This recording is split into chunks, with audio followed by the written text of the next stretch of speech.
and I want to thank Ontario Tech University for hosting this important event.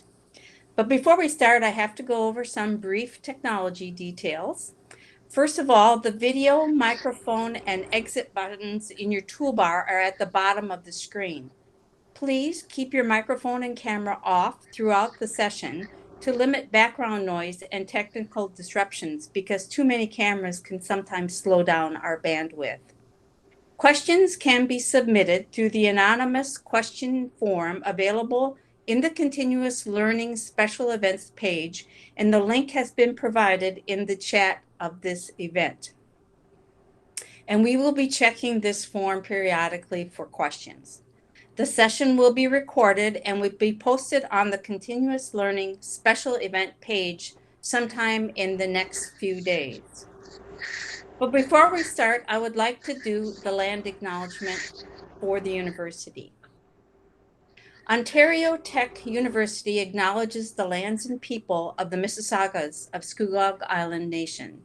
We are thankful to be welcomed on these lands in friendship. The lands we are situated on are covered under the Williams Treaties and the traditional territory of the Mississauga, a branch of the Great Anishinaabe Nation, including Algonquin, Ojibwe, Odawa, and Potawatomi. These lands remain home to a number of Indigenous nations and people. We acknowledge this land out of respect for the Indigenous nations who have cared for Turtle Island, also called North America, from before the arrival of settler peoples until this day. More importantly, we remember the history of these lands has been tainted by poor treatment and the lack of friendship with the First Nations who call them home. This history is something we are all affected by, as we are all treaty people in Canada. We all have a shared history to reflect on, and each of us is affected by this history in different ways. Our past defines our present, but if we move forward as friends and allies, then it does not have to define our future. I'd also like to acknowledge the tremendous collaboration that it took for this event to come together. It was put together by a collaboration of 3 different departments at Ontario Tech: Continuous Learning, Human Resources, and the Office of the Provost, more specifically the Director of Equity, Diversity, and Inclusion. Important representation is part of Ontario Tech's culture, and we have a shared ownership of EDI. As I said, the topic today is understanding and talking about anti-Black racism. And now I would like to welcome our president, Stephen Murphy, to have a few opening statements. Stephen, it's all yours. Great. Thank you, Tess. I appreciate it. And thank you for inviting me today. I'd like to first thank the organizers and thank our panelists today for being here around an extremely important topic. I think that everybody knows that in today's world, we have a tendency to both think and communicate in convenient social bubbles. And those social bubbles are often magnified on social media, such that we can conveniently talk to ourselves about what it is that we're thinking, what it is that we're feeling, without ever necessarily feeling uncomfortable or feeling challenged by others. And I think it's really important that in dealing with anti-Black racism, you see a lot of virtue signaling. You see a lot of different people from different communities outside of the Black community talking about what needs to be done. And I believe that a core to action is first hearing and acknowledging that centering Black people and perspectives in any conversation and understanding what needs to be done is the only way to move forward on anti-Black racism. So I really commend this conversation and the importance of these conversations in leading towards actions that will be rooted in a far better understanding of how to sustain the kind of change that we would all be looking for. That leads rise, of course, to the common phrases about nothing about me or nothing about us without us. The importance, I think, of every institution of having senior executives. I'm really pleased that Sharifa Wright is on board as our director of EDI, that are highly visible in our community, that play the role of champion in addition to myself and the provost and others who are really committed to these causes.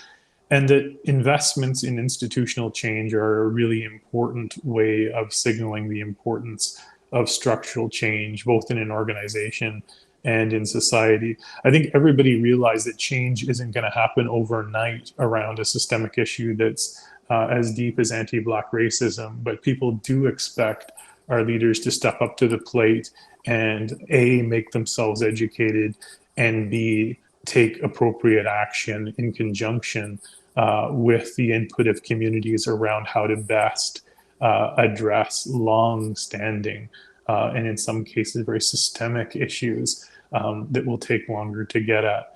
So that commitment, I can guarantee you, is rock solid at Ontario Tech University, and our EDI values help to see us through in difficult time. We know that cultural change takes time, so we have to both acknowledge that and understand that there are pressing issues that we have swept under the carpet for far too long as a culture, that will obviously have implications for us as a university, but also as a Canadian culture. So I'll stop there, and I'll thank our panelists for in advance for bringing their knowledge and expertise to today's topic. And I, like so many in our community, will benefit from this rich discussion. And thank you, Tess, for moderating today. Thank you, Stephen. And it's now my pleasure to introduce our panelists for today.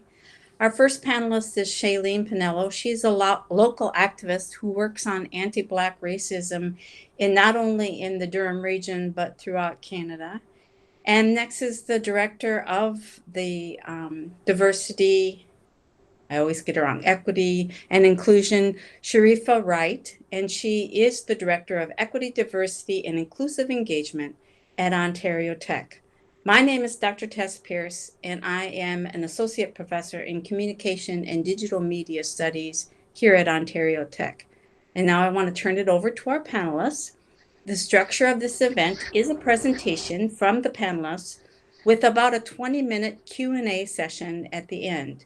Many of the questions that we received prior to this event focus primarily on Ontario Tech specific examples, but because this is a shared public event, we are going to try to address as many questions as possible, but we plan on holding another Ontario Tech specific town hall-like event in the future. So if we miss one of your questions, we haven't dismissed it. We will be addressing it later. So now I'd like to turn it over to our two brilliant panelists, Shailene and Sharifa. Thank you, Tess. Thank you, Stephen. A special thank you to the members of HR and continuous learning who worked with us diligently to pull this together. Shailene and I are hoping to, as Tess said, go through some slides before we start taking questions. And we may also address some of your questions during the presentation. And a reminder to folks that there is a link in the chat box for submitting additional questions as well. So we're going to be talking today about understanding and talking about anti-Black racism. And just a reminder to emphasize Tess's introduction, we are hoping to pitch this in a more general, external way. So Ontario Tech specific conversations can happen in a different fora, but we're hoping this will be helpful and useful to everyone on the line. So in today's conversation, we're sectioning this up in 5 different sections. We're going to talk about the importance of recognizing race. We're going to look at how people define racism, and what that looks like in terms of micro and macroaggressions. We're going to talk about intersectionality and the lived experience. Shailene is going to also talk a bit about the Black Lives Matter movement, and we're going to talk about why this matters in STEM and in higher ed and post-secondary education more broadly, as a way of giving us some case studies to kind of create a conversation around. So one of the things that you often hear when we are talking about addressing anti-Black racism is individuals wanting to use a colorblind lens, particularly under the banner of multiculturalism. And so the first point we wanted to make today is that multiculturalism in Canada requires anti-racism. A colorblind way of looking at things, i.e., I don't see color, I don't see race, is problematic because it ignores persistent discrimination and inequities, and it also can reinforce what can be framed as a white supremacist way of thinking about and talking about really important issues, i.e. that there is absence of a very specific conversation and a very specific multicultural discourse, that there is a better way to do things that centers and prioritizes and attaches additional and excessive value to white identity as it shows up in different kind of places in Canadian life. So when people ask, why do we need to be talking about specific races or specific cultures with respect to a multicultural discourse, it's because true multiculturalism, we believe, we're not going to achieve if we don't look at, examine, study, and seek to eliminate racism more broadly. I think one of the things we struggle with talking about race and racism is not understanding what exactly we are talking about. And also, I think individuals often see great offense or take great umbrage when their racist actions or their racist ideas are highlighted. This phrase, "I'm not a racist," is something that's often repeated when we're talking about anti-Blackness and how it manifests in everyday life. So we wanted to take a look at what is the definition of racist, racism, etc. And you can talk about a racist as someone who is supporting a racist policy through their actions or inaction, or expressing a racist idea. I think it's fair to say that there are very few people that can raise their hand and say, I don't fall within this category. As a Black woman, I was raised in communities and cultures that reinforce really racist notions. And so if I am not actively going out of my way to be anti-racist, it's actually very easy for me to fall into narratives, ways of framing problems, and even participating in systems that are racist if I am not careful and attentive. So we want to kind of take the, not take the emotion take the negative emotion that's often attached when people feel like they're being accused, or when people when you point out to someone that something they said or something they did or a system that they participate in has racist implications. I think we can all admit that racism is so pervasive that in order for us to address it directly, we have to name it, we have to articulate it, and we have to admit that inaction does the same kind of damage as repeating a racist slur.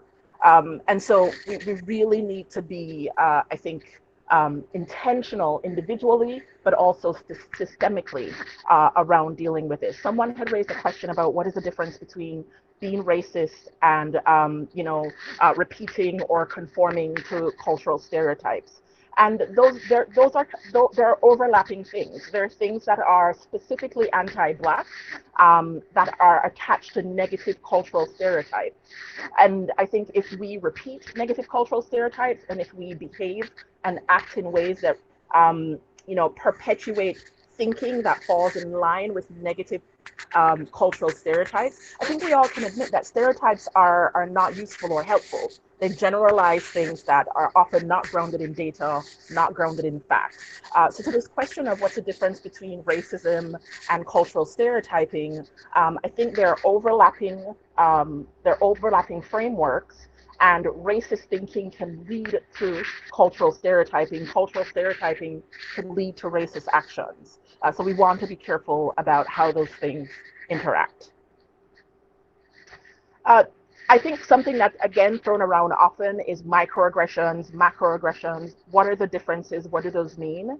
It's really helpful to think about microaggressions in the same way that if there are any economists on the line, the same way we think about microeconomics versus macroeconomics.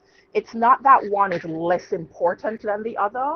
It's not that one is less harmful than the other.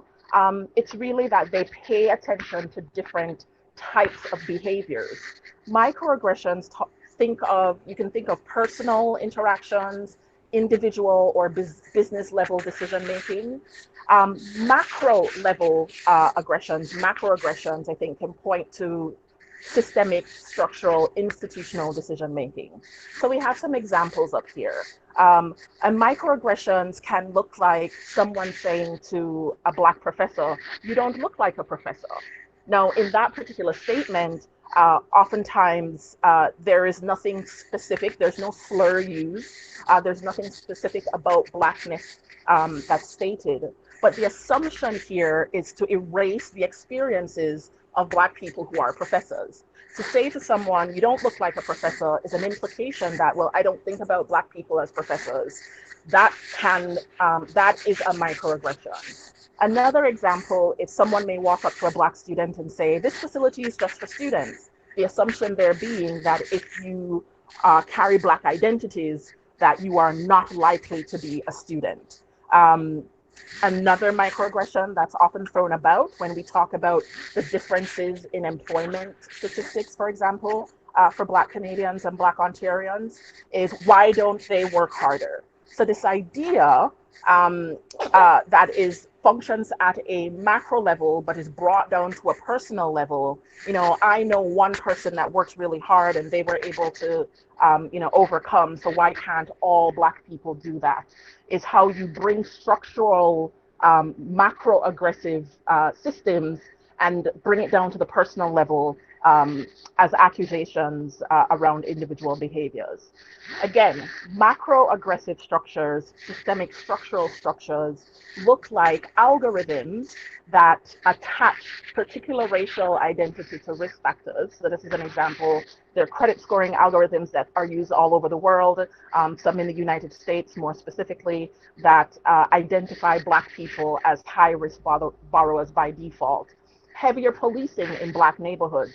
Some of you may have seen the report that came out from the Human Rights Commission in the last couple of days around anti-Blackness in policing in Ontario. When you focus policing forces in Black neighborhoods, that is a signal of macro-aggression towards the Black community. And when you get statistics around policing and Blackness that imply that Black people specifically are more criminal than other communities, that is a huge signal that there are problems at the macro level around anti-Blackness that need to be addressed. Finally, monuments.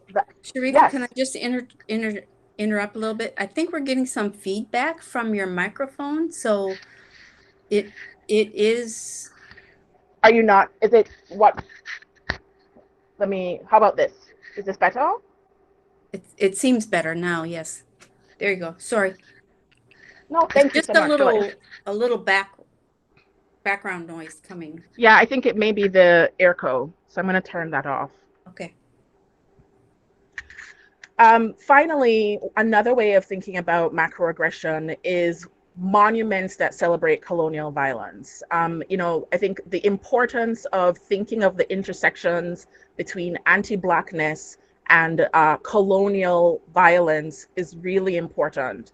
And I think, one of the things that have come up, in the most recent uprisings is focusing on the ways in which, as a society, we celebrate colonial markers that perpetuate this idea that colonial violence is normative, and that the people that suffer from colonial violence are supposed to take that as a way of being that ought not to be challenged.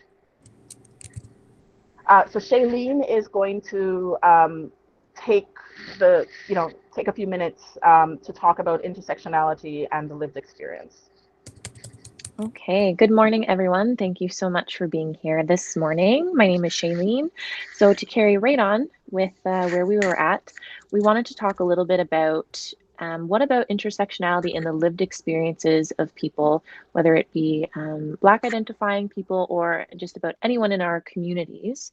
And so my favorite thing in the world is the intersectionality circle, which is the next slide here.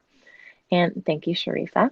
So the intersectionality is my absolute favorite because I feel as though intersectionality as an idea, as an ideology, as a lens is something that's so valuable, and it's language that makes understanding these type of discussions and discourses so much more accessible to people, so much more relatable. So acknowledging race does not mean that there's a less of a focus on any of the other things that you see here in this circle. So the way that you think about it is, and an exercise that I had to do a couple of years ago with a professor was, we were each given one of these circles, and you see on the inside, it lists sometimes very visible things. So your gender, your race, your ethnicity, your physical abilities and qualities, your age, or things that people feel as though are more easily identifiable of someone just by looking at them. So easy to stereotype, so to speak.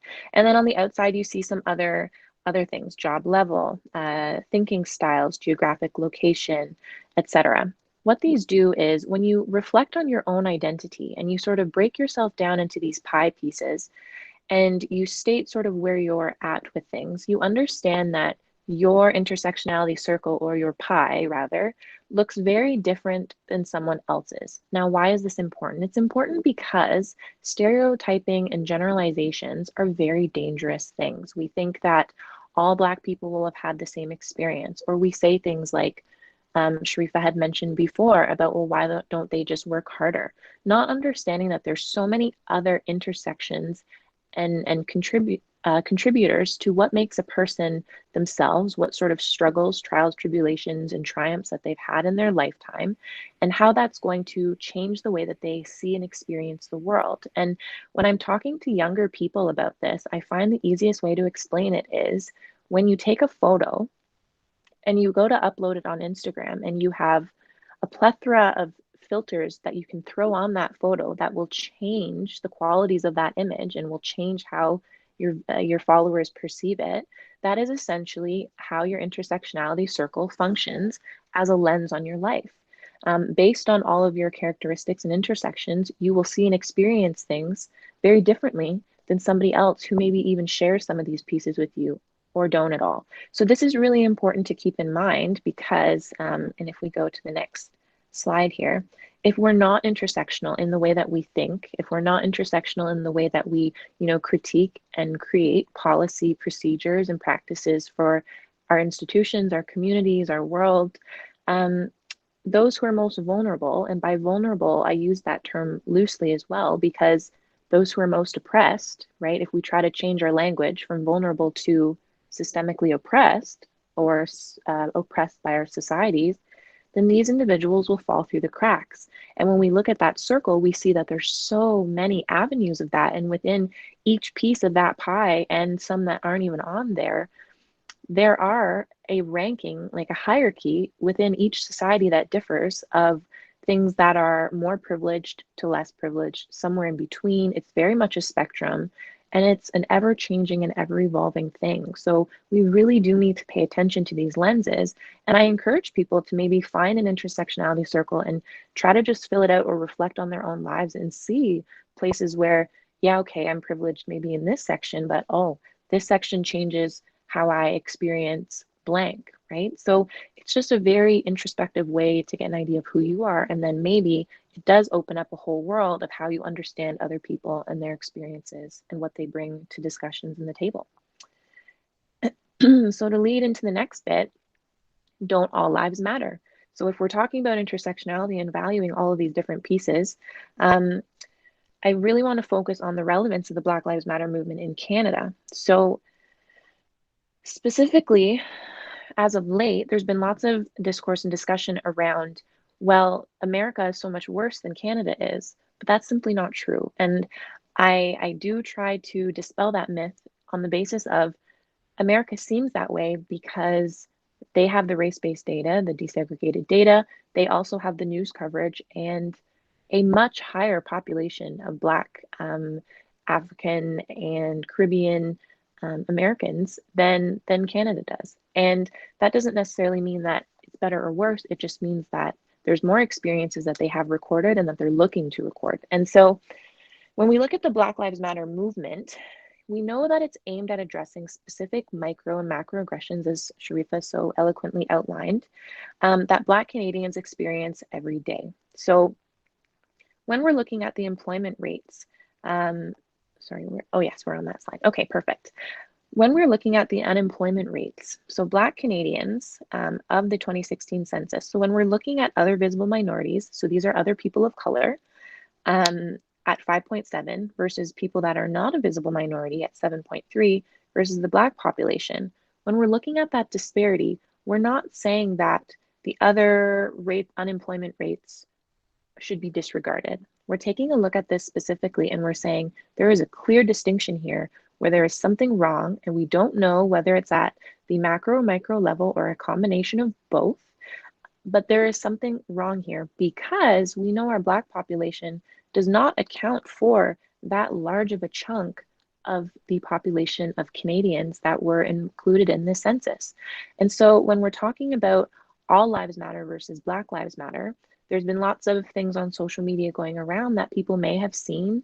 One of the most popular examples is the one about a fire truck and the fire department, that if your house is on fire, but your neighbor's houses are fine, you call the fire department and you want them to put your house fire out. But instead, an all lives matter argument would mean that they're putting non-existent fires out at all of the houses plus yours at the same rate and not paying special attention to your house, which is the one on fire. So regardless of how you come to understand sort of this difference between all lives matter and Black Lives Matter, I like to say that we are not free until we are all free. And just because there is a group of people who are undergoing and experiencing things that are, we know that they're wrong, we know that they're harmful, we know that they're violent and dangerous and oppressive, paying attention to those issues does not discredit any other issues whatsoever or any other trials and tribulations faced by people. The important thing here is that if my house is burning, I would like you to fight for me and advocate for me. And in doing that and acknowledging that I am in need of help and assistance and support, then when and if the tables are flipped, understanding that I would also fight for you. And so I say to people, I want our allies, our community members, our community leaders, our institutions to advocate for me in this moment, to see me, to recognize me, the color of my skin and the experiences that I've had. And then in doing so, understand that if the roles were reversed, I would absolutely fight for you, because that is how we do eventually move to that all lives matter ideology and framework. Once we have all won, we can all move forward together. So I think it's really important to take a look at statistics, the ones that we do have, because we are missing so very many, to understand the experiences of Black Canadians and Black individuals within Canada.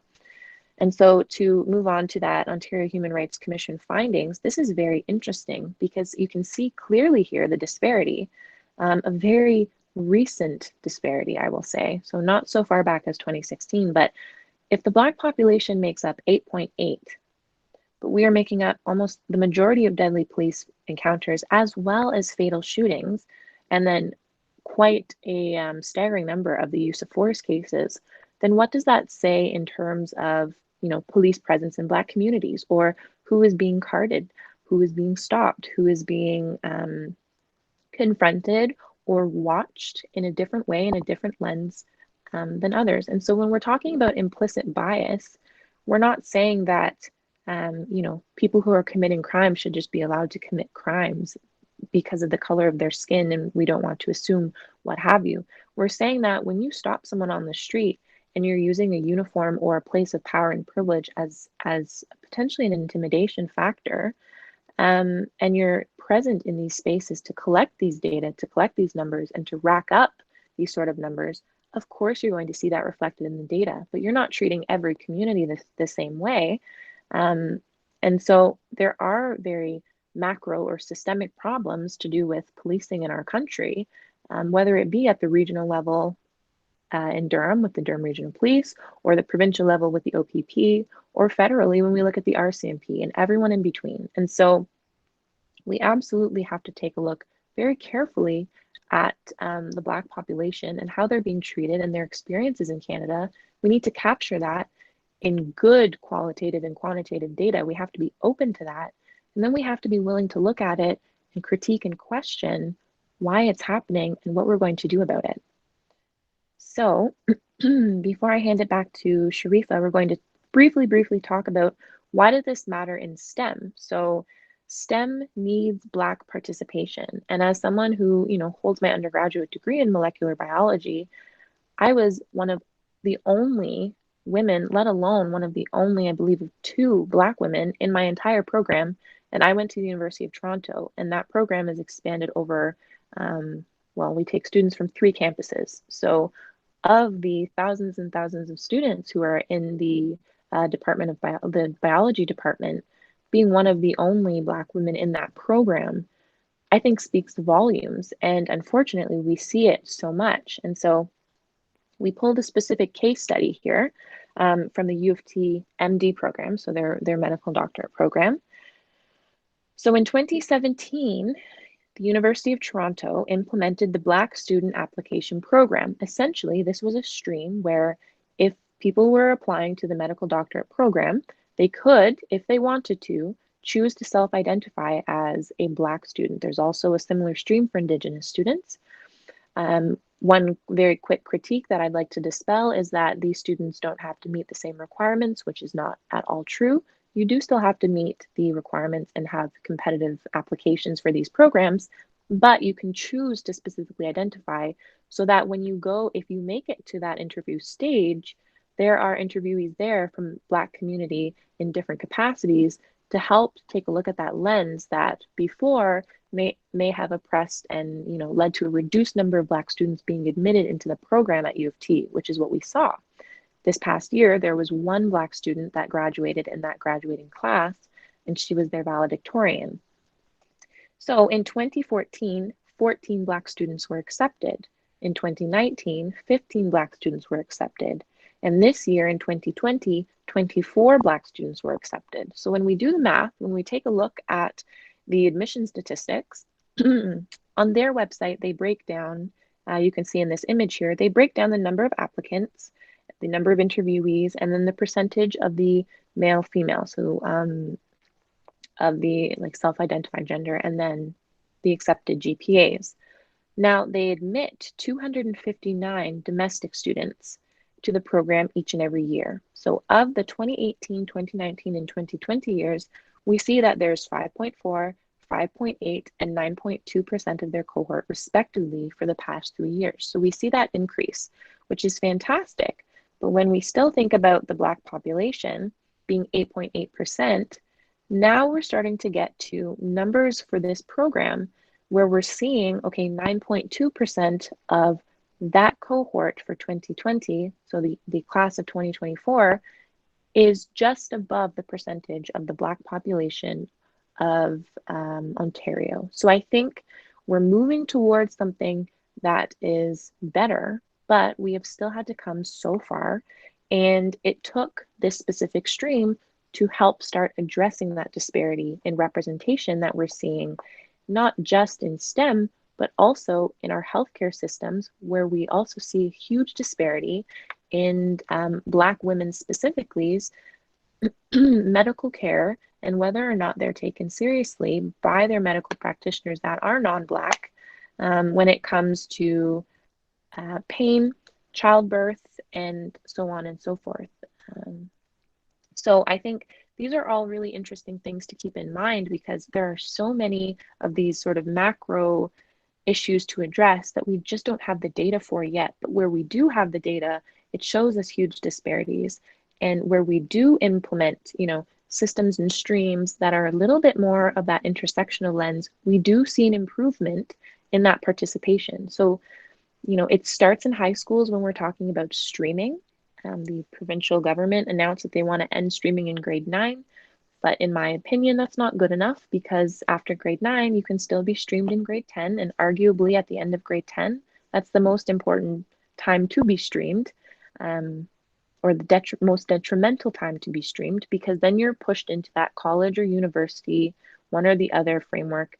And it's very difficult to then switch. So when we're talking about this participation, we do see an overabundance of Black and Indigenous students being pushed into college or trade directive streams, despite them wanting to go to university or go towards post-secondary institutions that do focus on the STEM fields. And so what that means is then we also see a disparity in students who actually get to post-secondary institutions in the STEM fields, whether it be for economic reasons and accessibility, or because they were streamed and didn't have the ability to then apply directly. And we see dropout rates increasing in communities where streaming is ever present, and in boards where streaming is very much a thing. So I want to hand it over to Sharifa to wrap up this bit of the, oh, sorry. I'm not sure whose Yeah. mic I'm hearing. It might be sure. Oh, okay, perfect. Oh, yeah, it's mine. I wasn't sure. Thank you, Shailene. I think one of the things that's really important about this example and this case study that Shailene talked about is we are living through a pandemic right now. And as Shailene highlighted, there isn't a lot of disaggregated racial data across many of our systems in Canada, including our healthcare system. And the need for that, I think, though some of you may have noticed in the news and in the press, the need for that has been flagged simply because in looking at the neighborhoods in Ontario that have been most affected by COVID, and matching that against neighborhoods that are predominantly Black or have large Black populations, there is a huge correlation. And because we don't have specific disaggregated data, we can't talk about yet or make really very specific pronouncements about the racial link in COVID cases. But it's very clear that race plays a huge has a huge impact on what kind of care you get. And the kind of care you get in the medical system and in the healthcare system is often contingent on the individuals that are offering that care. And so the importance and the need to have Black participation in critical areas like healthcare is key. Another case study that we wanted to flag, simply because Ontario Tech, where we know that not everyone on the call works at or goes to school or studies at Ontario Tech, but Ontario Tech in the Durham region is a big part of the ecosystem around around kind of vehicle production, and a lot of the thinking around autonomous vehicle design that is happening around the world, and specifically in Ontario, a lot of that thinking is going to come out of a place like Ontario Tech. One of the things that was flagged even before autonomous vehicles became a reality is that individuals, when they're driving around, because of implicit bias, a University of Nebraska study highlighted that Black pedestrians were passed almost twice as often as white pedestrians on a crosswalk. So implicit bias was impacting how careful someone was when they were driving their cars to not hit or to make way to individuals on a crosswalk. And when you kind of leap forward to the current conversations that we're having around self-driving cars and autonomous vehicle design, we know that a big part of self-driving vehicle technology are cameras and sensors. And because a lot of the cameras and the sensors were developed out of labs and out of design teams that don't have very diverse, racially diverse, employees, what we're finding is that there is over 30%, so roughly 35% better detection for lighter skin tones in cameras attached to autonomous vehicles, self-driving cars, than there are for people with darker skin. If you are interested, there's a lot of really great work coming out of MIT around something called algorithmic bias, in the ways in which algorithms, because we don't have a lot of Black participation, a lot of diverse participation in the design and the creation of these algorithms, and because we're using data that mimics human behavior, there's a lot of bias that is being encoded and ingrained into these systems. A consequence of that, if we don't address it and we don't pay attention to it, is that we may have self-driving cars and self-driving vehicles that are more likely to hit someone with a darker skin tone than another, simply because the camera doesn't recognize them that readily. We bring up this point because anti-Black racism, I think for those of us who experience it, we know what the consequences are. But we are often kind of constantly bombarded with questions about, how do you know? Why are you certain that this is racist? What if it's something else? So one of the things I want to flag is that, Black people are very aware of not only the consequences of anti-Black racism, but how it feels and what we experience on a day-to-day. I think the way in which these things are showing up in technology is a reminder and an indicator for individuals who don't experience that on a daily basis, of what the consequences of those gaps in our thinking and those blind spots are. So we want to kind of wrap up, again, making sure that we give people information around how to have a specific conversation around anti-Black racism, and how do we think about being anti-racist within that context. So, as Stephen said at the very start of our discussion, centering Black people, centering Black experiences is really, really, really important in any of these conversations. And we wanted to leave you with the really important thought that it's not only about tolerance, it's that Black participation is necessary to develop good technology. It's necessary to have a great healthcare system. It's necessary for multiculturalism to work in the way that we imagine it can work. And so with that, we are going to hand over to Tess to kind of raise questions that Shailene and I will take. And if we don't get to all the questions, feel free to reach out to me specifically or to Shailene and Tess, and we hope to continue the conversation. Well, thank you very much, Sharifa and Shailene. Now it's time for some of the questions. I did want to make one comment about what you just said. I often tell my students that tolerance is the lowest form of acceptance. If I can just tolerate somebody, that's just the first step.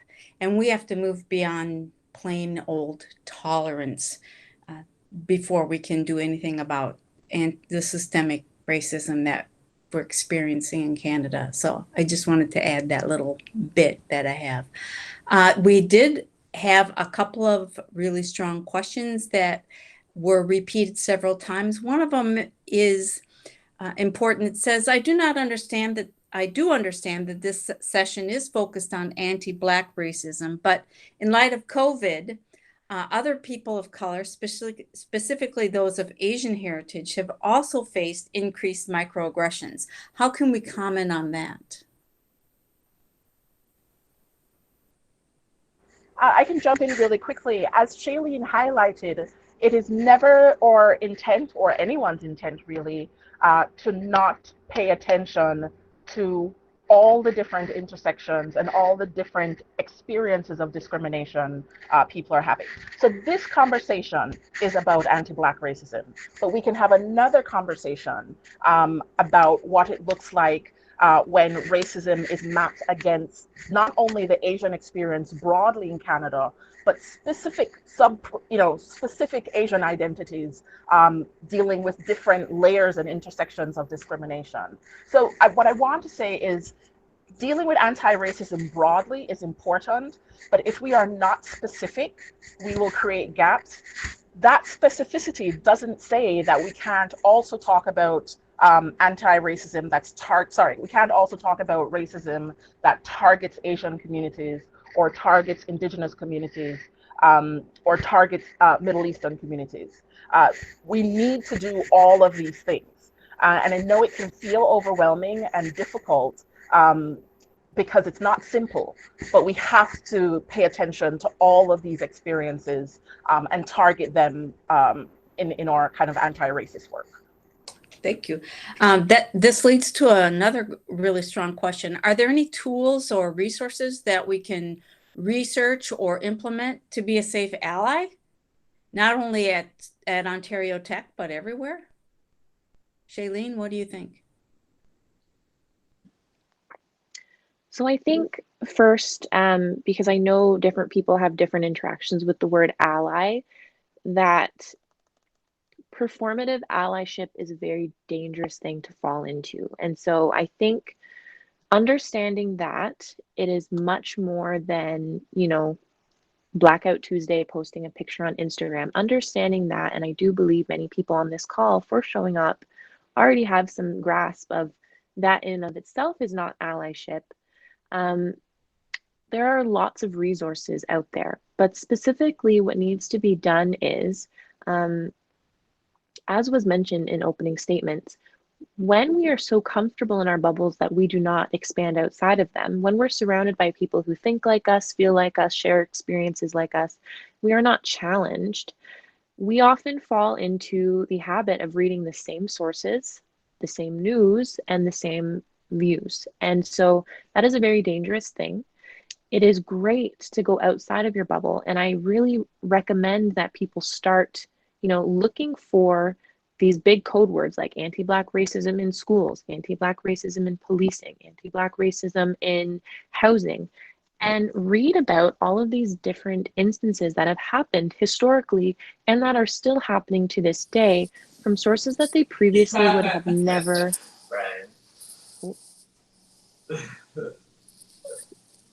Hi, Nancy. Your microphone is on. Thanks. No problem. But looking at these sources and these topics that people previously might not have ever thought to read. And I also recommend that people start following, if you're on social media, you start following people that have different views and are involved in different movements. So in the Black Lives Matter movement, whether it be here in America, I've been following a lot of activists and reading what they're experiencing because otherwise, I think I'm just speaking from a place of privilege where I'm not necessarily in the middle of what may be happening somewhere else in the world, but I'm trying to empathize and understand and understand that experience. And so Sandy Hudson is a great example of someone who does a lot. Selena Caesar Chavon is someone who is also local, more local to our community. They both do a lot in terms of this work. Local organizations, the Durham Black Accountability Coalition, we're fairly new, but doing lots of advocacy work. Black Youth Helpline, Durham Black Educators Network, Durham Black Students Network. There's all of these places, people and spaces that are good ways to just start not only interacting with your community, but also interacting with different sources of news, of viewpoints, perspectives, and experiences. So I recommend that people who want to, be an ally or just educate themselves further, start looking for these sources that are outside of their comfort zone, outside of their norm, because that will open up a world to you that was previously, unexplored perhaps. So. But thanks. That's really helpful. And I think you mentioned a lot of different places that we can go to, and we will be listing those places somewhere on the continuous learning website, I hope, so that people can just go to the link and click on the links that Shailene just mentioned. I hope that we're going to plan on doing that. Another good question that people have brought up, several people have brought up, is that the list of attendings here today are the usual suspects, the colleagues, people who generally are advocates for diversity, equity, and inclusion, how can we reach out to those people who aren't necessarily in that usual suspect group? Sharifa, what do you think? So, I think I want to say I hope that there are people on the line who don't consider themselves usual suspects. I think we all need to bring a sense of curiosity and critique to all conversations that we're a part of. But the other thing I think, and I think this is really important, not just at Ontario Tech, but broadly, is that we need to integrate these conversations into everything that we do. One question that came up that I thought was really important is someone had asked, how do we make sure that this really great work around anti-racism doesn't just become about checking boxes? Mm-hmm. And one thing I want to say is, unfortunately, bureaucracy is one of the things that will allow us to integrate this thinking throughout.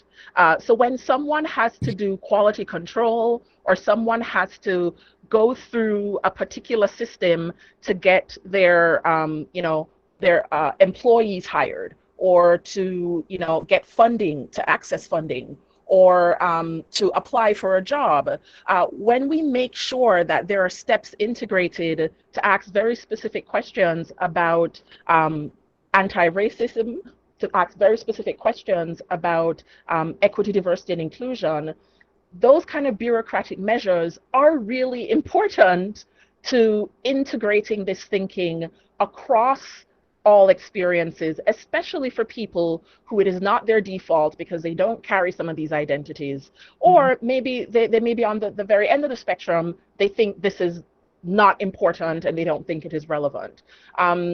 What I will say is that the work can't just become about checking boxes, and it can't just become about bureaucratic systems that support EDI as an infrastructure. I think a lot of people, even if what I think, as someone who is Canadian and has been working in the States for the past few years, something that Canadians attach a lot of value to is this idea of multiculturalism. And so I think pushing back on the idea that multiculturalism is about color blindness, pushing back on the idea that we're not supposed to pay attention to specificities of culture and race is important broadly, so that when someone is proud about being Canadian, it also means that they're proud about being anti-racist. It also means that they, I agree wholeheartedly with kind of Shailene's, critique of performative allyship versus true allyship. But allyship in a genuine sense, in an authentic sense, should become a part of how we think about being good citizens. And that kind of work is kind of at the macro level requires a lot of time, but also a lot of intentionality.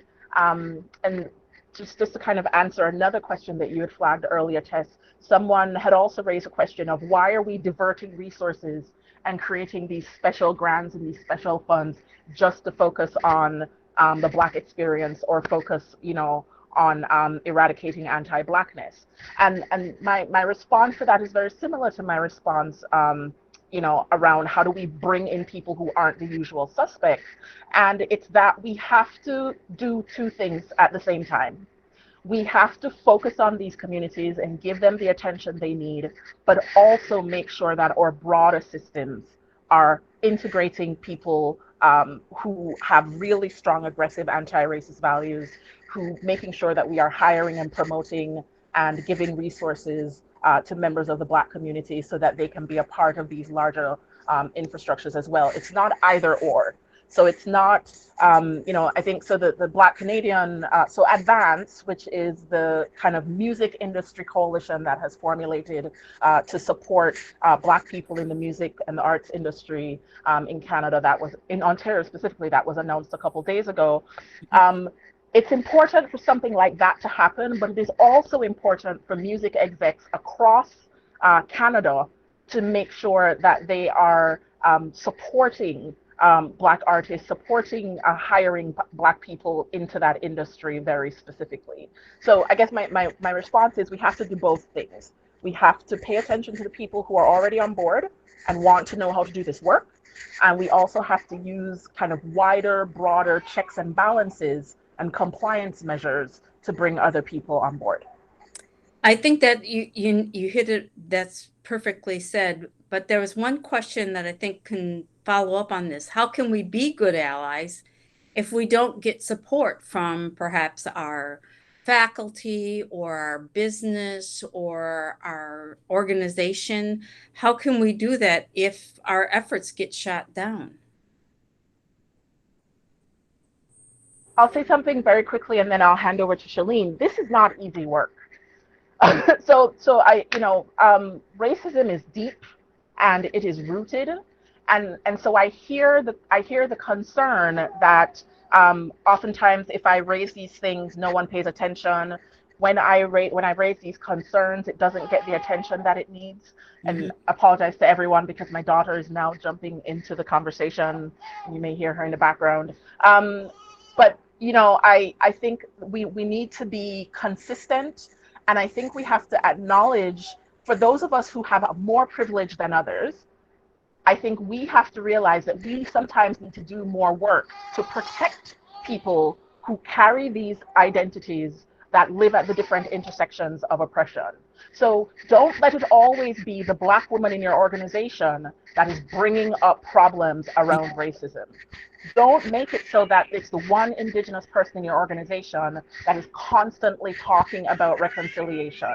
Because when those people will, you may get shut down if you are a little bit more privileged, but those individuals face even more consequences for raising these issues. When you are fighting against a systemic problem, it will feel very hard. It will feel like you are trying to move a mountain sometimes. But I think we all agree that it is worth it. Because if we want to, I think about multiculturalism as aspirational. And I want us to get there. But we have to acknowledge that there will be pushback. There will be people who are going to, create issues and problems. But she agrees. But I will say that's where compliance structures are really important, Tess. And that's where the Ontario Human Rights Code becomes very important. That's where, the Charter of Rights become very important. That's where a legislative framework that supports efforts to eradicate racism becomes important as well. So we need pressures at all sides of the issue. And Shailene, over to you. Thank you. So I think accountability is it has to be at the core of all of this work. And I absolutely echo what Sharifa said about a lot of things. It is very, very easy for women of color, Black women especially, to be written off as just angry, as, always complaining, always challenging, always pushing. And that nobody is protecting Black women when they are taking up these spaces and advocating for these things. And this is absolutely an instance where policies and procedures have to be highly specific. They have to call out anti-Black racism. They have to have, and I saw in the chat someone had mentioned zero tolerance. It has to be ingrained in those very policies that exist so that there is a systemic framework backing up this advocacy and pushback against this behaviors. And this is where we see that macro and micro coming together in a very real way, because racism ultimately is rooted in a system. There is a system there that allows people to not only say things, do things, and be a certain way, but protects them from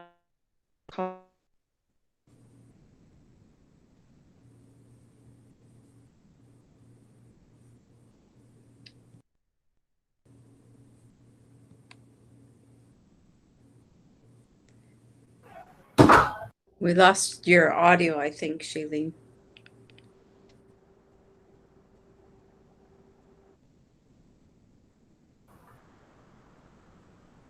I can't hear anything either. No, I think we had a little technical blip.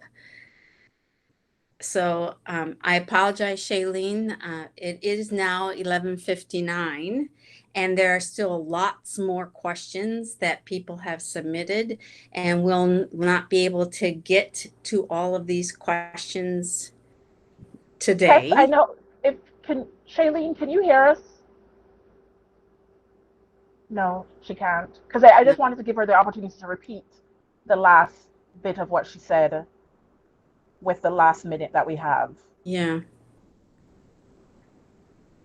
No, it doesn't look like she can hear us. No. Sorry, That's go ahead, Tess. okay. So it's now 11 noon, and I wanted to thank you, our panelists, Sharifa and Shailene. I wanted to thank President Murphy, the Provost, Human Resources and Continuous Learning. I thought I'd thank everyone who joined us. We had over 100 people on the call today. So thank you for joining us, and thanks for being understanding about the minor technical issues. And the recording of this session, I just want to remind you, will be posted on the Continuous Learning Special Events page within the next few days.